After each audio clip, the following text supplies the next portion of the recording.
topik wawancara yang kedua ini terkait dengan Inspektorat siap melakukan pengawasan terhadap Cakades dan Petahana menjelang Pilkades serentak 2022. Nah, tentunya kita ingin mengetahui ya seperti apa peran Inspektorat ya dalam pelaksanaan Pilkades atau Pilkades serentak ya 2022 ini. Di ujung telepon ya kami sudah bersama Kepala Inspektorat Kabupaten Ende, Efrem Diakon Aina. Radio Republik Indonesia, RRI Pro 1. Selamat pagi Bapak Efrem. Halo, selamat pagi. Untuk semua kru RRI Ende. Oke, ini saya sapa dengan Pak Inspektur ya, seperti itu ya? Iya. Oke, baik Pak Inspektur. Ini tanggal 13 Desember 2022 ini akan dilakukan Pilkades serentak ya di 86 desa di Kabupaten Ende. Nah, peran Inspektorat dalam pelaksanaan Pilkades ini seperti apa nih Pak Inspektor? Baik, terima kasih. Terkait dengan Pilkades serentak untuk 86 desa di Kabupaten Ende, peran Inspektorat yang pertama itu mengawasi prosesnya. Dalam pengawasan proses itu, apakah kegiatan itu berjalan baik, terbuka, akuntabilitasnya berjalan, itu yang dilihat oleh Inspektorat sehingga tidak ada kendala dalam prosesnya. Lalu hal yang kedua, bahwa peran Inspektorat juga harus melihat kriteria calon. Itu yang paling pokok adalah bahwa kita mencoba untuk memilih calon kades ini yang bersih, sehingga itu perlu mendapat perhatian khusus baik oleh Inspektorat maupun oleh Dinas Pemberdayaan Masyarakat Desa sebagai dinas teknis, begitu sementara. Oke, nah tadi Anda sebutkan peran yang kedua ini kriteria calon. Nah, kriteria calonnya seperti apa nih Pak Inspektur? Ya, kriteria calon seperti yang tercantum dalam ketentuan memang sudah dicantum dan itu sudah diketahui banyak oleh calon maupun oleh disosialisasi oleh dinas teknis. Mungkin ada hal yang perlu kita perhatikan, terutama untuk petahana, itu perlu mendapat surat bebas temuan karena supaya kita bisa melihat apa dalam proses pelaksanaan itu proses pertanggungjawabannya, proses pengelolaan dana desa itu sudah berjalan baik, sehingga untuk kedepannya itu kita bisa memilih calon-calon yang benar-benar bersih lah, mulai dari tingkat desa, sehingga sejalan dengan upaya kita untuk peningkatan tata kelola desa yang baik dan bersih. Demikian. Oke, tadi juga Anda sebutkan ini untuk petahanannya, ini menjadi syaratnya adalah pemeriksaan penggunaan dana desa, ya, ini menjadi syaratnya. Nah, apakah soal tidak ada penyimpangan atau adanya penyimpangan penggunaan dana desa sehingga hasilnya bisa menjadi catatan yang bersangkutan untuk bisa maju atau tidak nih dalam Pilkades? Iya. Oke. Iya. Memang ini perlu karena mengapa ini dilakukan? Karena ini petahana sudah melaksanakan kegiatan. Jadi kita perlu melihat apakah dalam proses pelaksanaan itu sudah berjalan sesuai dengan ketentuan yang berlaku. Baik. Nah, selain pemeriksaan terkait dengan penggunaan dana desa nih Pak Inspektor, apakah juga menyangkut hasil pembangunan di desa seperti itu? Iya, karena ini penggunaan dana desa juga terkait dengan pelaksanaan pembangunan di desa itu pasti.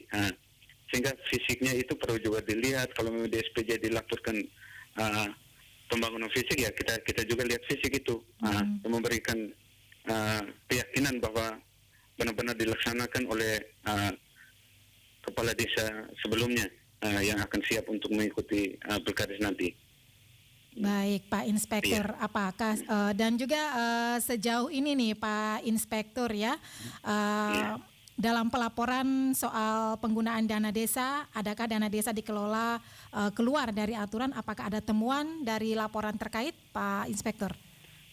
Iya, untuk sementara memang kita kena terbatasnya objek yang kita lihat hanya ada beberapa desa, tetapi yang untuk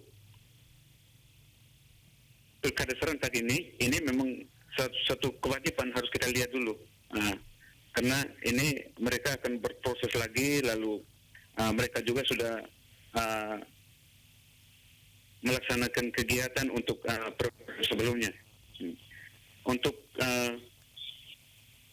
temuan terkait dengan 8 ini, 86 ya.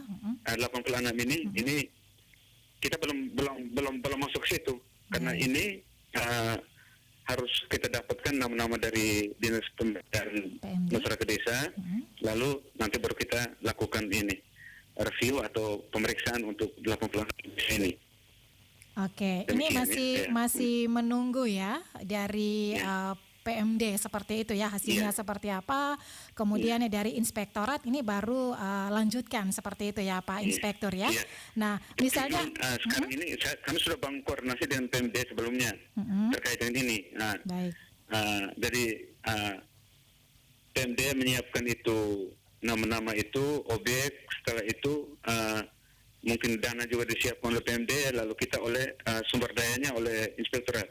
Soal sumber daya kita sudah siapkan itu, sesuai pemetaan kita bisa lakukan untuk 86 desa itu, sehingga dalam proses pemilihan ke depan itu tidak bermasalah.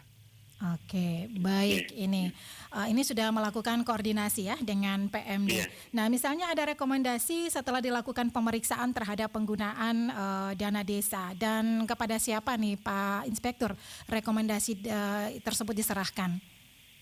Iya, rekomendasi ini nanti kita serahkan kepada panitia yang mengeluarkan dengan Dinas Pemberdayaan Masyarakat Desa. Karena syarat-syarat itu dikeluarkan oleh Dinas Teknis, nanti dilaksanakan oleh panitia pemilihan di desa. Ini kita sudah lakukan koordinasi, mudah-mudahan disikapi oleh Dinas Teknis supaya ya ini kriteria ini juga dimasukkan dalam syarat. Karena kita mencoba untuk dalam rangka mencoba membina tata kelola desa ini dari sekarang supaya pengelolaan ke depan itu lebih baik dan bersih begitu. Baik, Pak Inspektur, dalam pelaksanaan pemeriksaan terhadap penggunaan dana desa ini jika ditemukan ada penyimpangan ya seperti itu, apakah nantinya akan diteruskan ke aparat penegak hukum atau seperti apa nih Pak? Iya, kita dari fungsi APIP kita itu kita melakukan pembinaan. Jadi dari temuan itu kita dengan aparat desa untuk melakukan pembinaan, untuk perbaikan. Jika ada kerugian negara minta dia untuk dikembalikan. Nah itu yang kita lakukan ke OBIK. Jika ada hal-hal yang tidak bisa ditindaklanjuti oleh desa, itu yang nanti kita pertimbangkan, kita diskusikan dan kita laporkan kepada Bupati. Baik. Nah, untuk tahun 2002 ini Pak Inspektur, apa ada indikasi penyimpangan penggunaan dana desa? Kalau untuk 2022 ini sejauh ini belum ada. Belum ada ya. Baik. Dan kita berharap untuk tidak ada seperti itu ya, Pak Inspektur ya. Oke. Nah, peran inspektorat sendiri dalam upaya pelaksanaan penggunaan dana desa agar tidak menyimpang ini apa sebenarnya Pak Inspektur? Iya. Jadi ini sebenarnya kita mengawal supaya penggunaan dana desa itu tepat sasaran. Baik.